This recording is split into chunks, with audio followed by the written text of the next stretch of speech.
ਨਾ ਹੁੰਦੇ ਤਾਂ ਚੰਗਾ ਨਹੀਂ ਸੀ।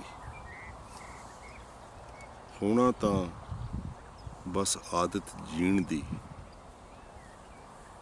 ਸਭ ਕੁਝ ਹੈ ਹੁਣ, ਰੋਟੀ ਟੁੱਕਰ, ਪਾਣੀ ਲੀੜੇ,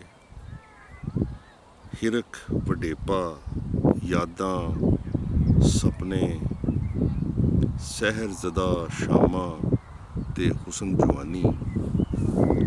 ਪਿਛਲਿਆਂ ਦੇ ਅਰਮਾਨ ਤਸੀਹੇ,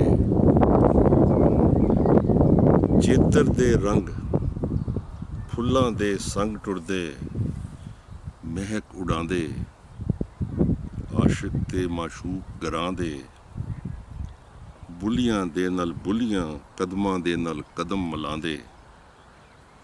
ਭਰਿਆ ਮੇਲਾ, ਰੌਲਾ, ਚੁੱਪ ਤੇ ਕੁੰਜ ਚਮਨ ਦੀ, ਗਾਲੜ, ਤੋਤੇ, ਚਿੜੀਆਂ, ਕਾਲੀਆਂ ਪੂਸਲੀਆਂ, ਡੱਡੂ, ਭੋਰ ਛਲਾਵੇ, ਬੰਦੇ ਬਿਨਾਂ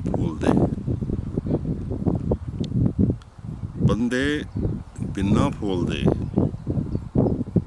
ਜੋ ਨਹੀਂ ਕਿਸੇ ਨੇ ਸੁੱਟਣਾ ਉਹ ਟੋਲਦੇ। ਕਿਹਦੀਆਂ ਰਾਵਾਂ ਤੱਕਦਾ ਹਾਂ ਮੈਂ, ਜਿਹੜੇ ਛੱਡ ਗਏ ਯਾਦ ਵੀ ਨਹੀਂ ਹੁਣ ਆਉਂਦੇ। ਜਿਵੇਂ ਕੋਈ ਆਵਾਜ਼ ਕਿਸੇ ਉਜੜੇ ਰਸਤੇ ਤੋਂ ਆਈ ਸੀ। ਕਿਹੜਾ ਕੰਮ ਹੈ ਸਾਨੂੰ ਇੱਥੇ, ਵੱਡੇ ਸ਼ਹਿਰ ਦੀਆਂ ਸੁੰਜੀਆਂ ਗਲੀਆਂ ਗਾਣਾ, ਸਦੀਆਂ ਖਾਧੀ ਬੈਠੀਆਂ ਸੜਕਾਂ ਦੇ ਪੱਥਰਾਂ ਤੇ ਟੁਰਦਿਆਂ ਜਾਣਾ, ਹੱਫ ਕੇ ਕਿਸੇ ਮੈਖਾਨੇ ਜਾ ਵੜਨਾ, ਬਹਿ ਕੇ ਆਪਣੇ ਆਪ ਨੂੰ ਕਹਿਣਾ ਨਾ ਹੁੰਦੇ ਤਾਂ ਚੰਗਾ ਨਹੀਂ ਸੀ।